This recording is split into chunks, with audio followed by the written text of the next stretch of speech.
Isla was the kind of child the world often ignored.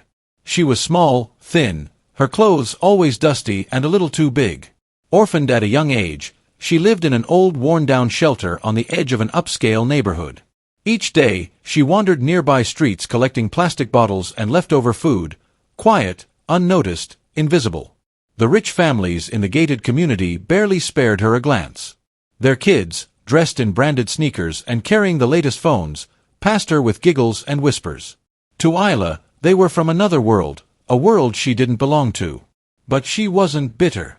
She had a gentle heart and kind eyes. She loved animals, especially dogs, and sometimes she'd stop outside houses to speak softly to them through gates.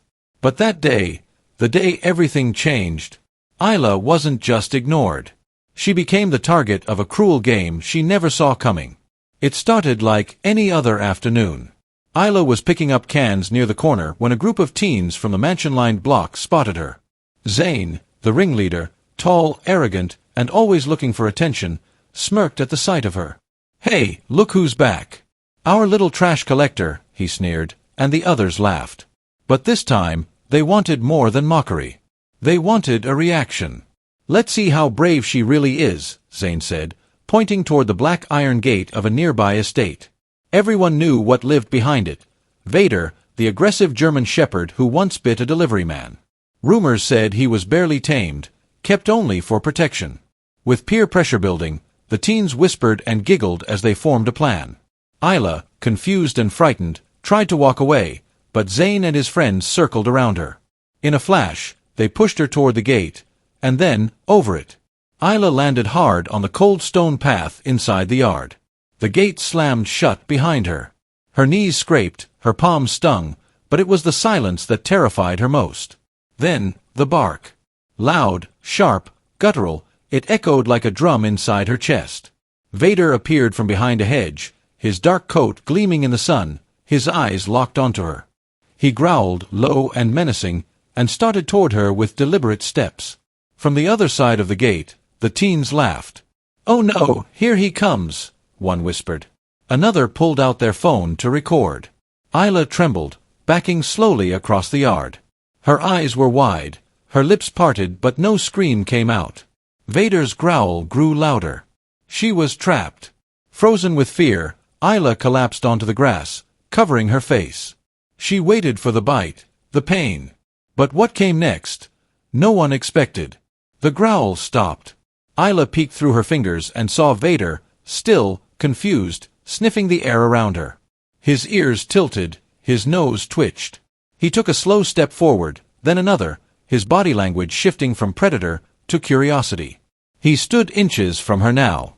Isla flinched, but instead of snapping, he leaned closer and licked a tear off her cheek. Gasps echoed from the gate.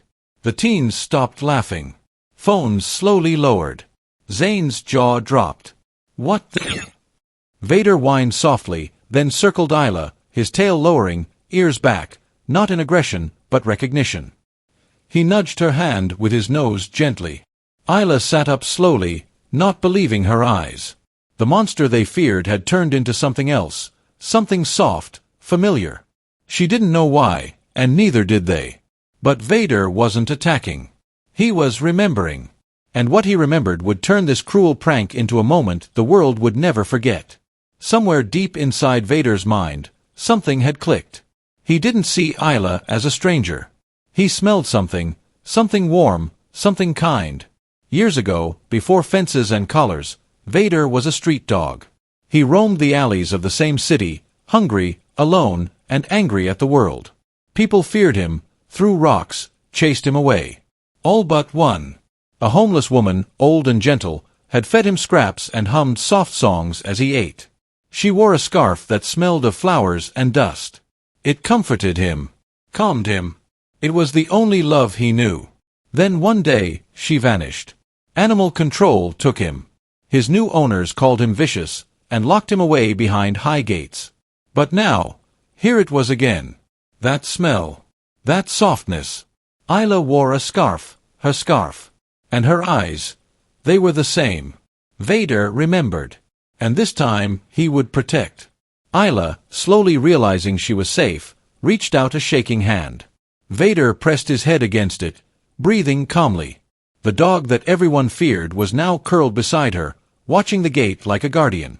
The teens stood frozen, unsure whether to run or stay. Their prank had flipped entirely. "That dog's broken," one muttered. Zane didn't respond, his eyes fixed on the girl and the dog in disbelief. Isla whispered, "Good boy," and Vader's ears perked at the sound. She stroked his head gently, and for the first time in years, he closed his eyes in peace. But Zane, panicking, hissed, "We have to fix this before anyone sees." He looked around, realizing this moment, if caught on camera, could ruin them. He made a quick, stupid choice. He jumped the fence, storming across the yard toward Isla. She gasped. Vader's head snapped up. The air shifted again. Danger had returned.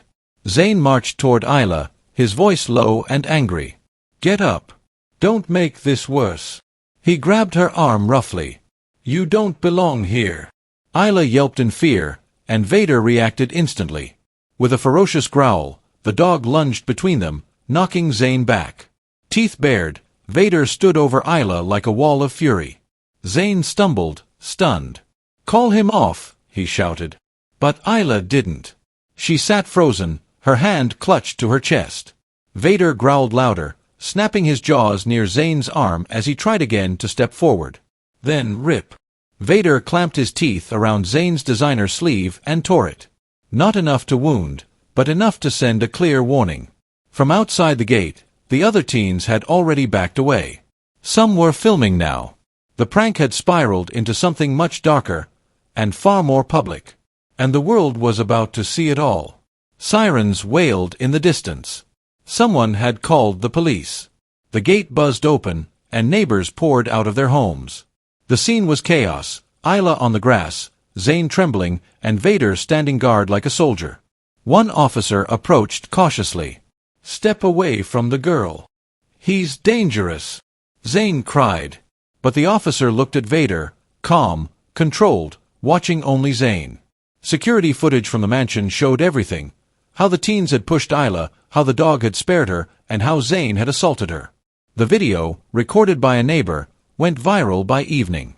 Thousands praised the hero dog and condemned the rich bullies. Comments flooded in, "That dog has more heart than those kids." "This girl deserves the world." Zane and his friends faced consequences: public shaming, school suspension, legal warning. But Isla, she was no longer invisible. The world had finally seen her, and chosen her side. Among those who watched the viral video was Mira, a kind woman who ran an animal rescue. She recognized something rare in Isla, a survivor's spirit, full of quiet love. Mira reached out. She offered Isla shelter, food, and a real home. Isla hesitated at first, but when she saw Vader wagging his tail beside Mira, she nodded through tears. The mansion owner, after seeing Vader's loyalty, made an unexpected decision. "He's better off with her," he said. "Let them stay together." Papers were signed. Vader, the dog once feared and locked away, became Isla's loyal companion. They moved into a small cottage near Myra's shelter.